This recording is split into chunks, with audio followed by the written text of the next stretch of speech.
क्योंकि इसमें एक लड़की के शरीर के अंदर एक नहीं, दो नहीं, तीन नहीं, बल्कि 6 भयानक आत्माओं का वास था। और आज उन दुष्ट आत्माओं का राज आपके सामने भी खुलेगा, जिसे सुनकर आप भी पक्का दहल जाएंगे। जरा इस लड़की से मिलिए, जिसका नाम एनालिस मिशेल था, जिसका जन्म 21 सितंबर 1952 के दिन एक कैथोलिक परिवार में हुआ। उसके माता पिता बेहद धार्मिक और अपने धर्म को लेकर बिल्कुल कट्टरपंथी स्वभाव के थे। वो हमेशा अपने धर्म का प्रचार करते रहते थे और यही आदत एनालिस को भी लग गई। उसने सोच लिया था कि वो बड़े होकर अपने धर्म का प्रचार करेगी, लेकिन किस्मत को कुछ और ही मंजूर था। जब एनालिस सिर्फ 23 साल की थी, तब उसके शरीर में टेम्पोरल लॉब एपिलेप्सी नाम की बीमारी ने घर कर लिया था। ये एक ऐसी बीमारी है जिससे ग्रस्त होने पर इंसान ना सिर्फ अपनी याददाश्त खोने लगता है, बल्कि उसका अपने शरीर पर कोई कंट्रोल नहीं रहता।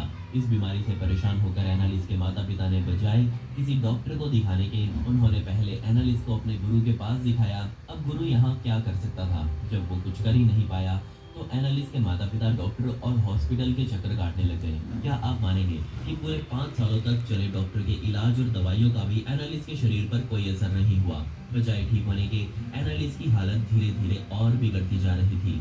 जरा इस फुटेज में देखिए, वो कैसा कैसा बिहेव कर रही थी। और ये सब देखने के बाद और दवाइयों का भी असर ना होने पर एनालिस के माता पिता भी ये समझ गए कि उनकी बेटी किसी बीमारी का शिकार नहीं, बल्कि पैरानॉर्मल एक्टिविटीज में फंस गई है।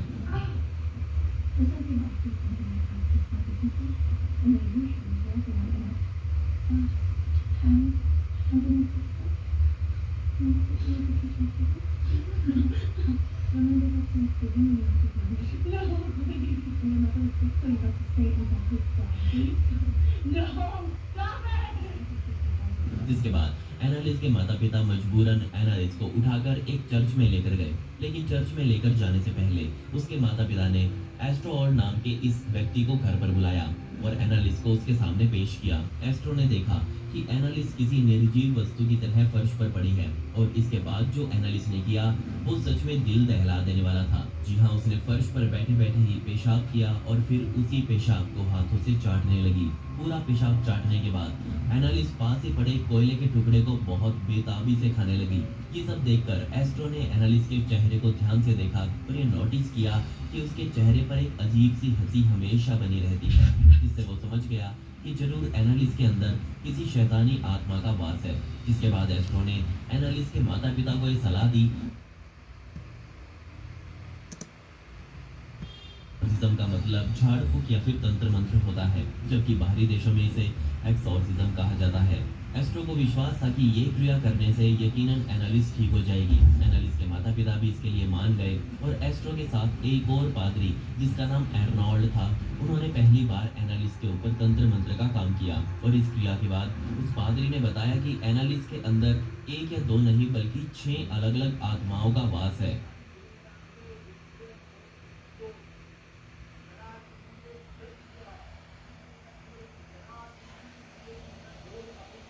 और जैसे ही पहला झाड़ फूक का काम एनालिस के ऊपर किया गया, तो उसके बाद से ही एनालिस के शरीर में मौजूद सभी आत्माएं और ज्यादा गुस्सा हो गई और उन्होंने अब एनालिस को पहले से भी ज्यादा दबाव से अपने गिरफ्त में ले लिया। जिसके बाद मजबूरन उन दोनों पादरियों को एनालिस के ऊपर और भी झाड़ फूक की क्रियाएं करनी पड़ी। लेकिन यहाँ दिक्कत ये थी कि एनालिस कहीं भी टिक कर नहीं बैठती थी, इसलिए वो लोग मजबूरन हर तंत्र मंत्र से पहले एनालिस को मोटी मोटी चैनों से बांध कर बैठाते थे। बार बार तंत्र मंत्र झाड़ फूक करने के बाद इन पादरियों को अब कई बातें पता लग चुकी थी, क्योंकि सबसे पहले इन दोनों ने एनालिस के शरीर के अंदर मौजूद सभी 6 आत्माओं के नाम दुनिया को बताए, जिन्हें सुनकर आप भी हैरान हो जाएंगे। उनके नाम कुछ इस तरह हैं। नीरो, जो कि रोमन राज के जूडियन साम्राज्य का आखिरी शासक था। जूडस इस्कैरियोट, जूडस जीसस के 12 शिष्यों में से एक था और यही वो शिष्य था जिसने भगवान जीसस के साथ धोखा भी किया था, और ये धोखा भी सिर्फ महज 20 चांदी के सिक्कों के लिए किया गया था। केन, हमको पता है कि एडम और ईव के 2 बेटे थे, जिसमें से बड़े बेटे का नाम केन था और छोटे का एबल। हिटलर, इसे कौन नहीं जानता, ये जर्मनी का सबसे बदनाम, और जर्मनी का ही क्यों बल्कि पूरी दुनिया का ही सबसे बदनाम तानाशाह माना जाता है, जिसके कारण ना जाने कितनी ही लाखों जाने बेवजह चली गई। वैलेंटाइन फ्लिशमैन, ये था 16वीं शताब्दी का एक बदनाम पादरी, जिसे शराब पीने, हंगामा करने और मर्डर करने के आरोप में रोमन साम्राज्य द्वारा बर्खास्त कर दिया गया था। लूसीफर, इसके बारे में आप भी जानते होंगे, जैसे कि अच्छाई के प्रतीक के लिए हम भगवान को जानते हैं, इसी तरह बुराई के लिए या फिर उसके प्रतीक के लिए हम लूसीफर को जानते हैं, और इसे ही शैतानों का शैतान भी कहा जाता है। और अब सोच कर देखिए, ये सभी आत्माएं एक साथ एनालिस के शरीर के अंदर घुस चुकी थी, और इस तंत्र मंत्र की क्रिया के दौरान वो दोनों पादरी जो एनालिस का इलाज कर रहे थे, उन्हें भी इन आत्माओं से दो चार होना पड़ा। फादर रेंस और फादर पास्शन, ये दोनों इस पूरी प्रक्रिया को ऑडियो कैसेट्स में रिकॉर्ड करते थे, जिनमें से एक की रिकॉर्डिंग मैं आपको सुना देता हूँ। जरा ध्यान से सुनिए।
अभी जो आपने आवाजें सुनी, ये बिल्कुल असली आवाजें थी जो एनालिस के मुंह से निकली थी तंत्र मंत्र के दौरान।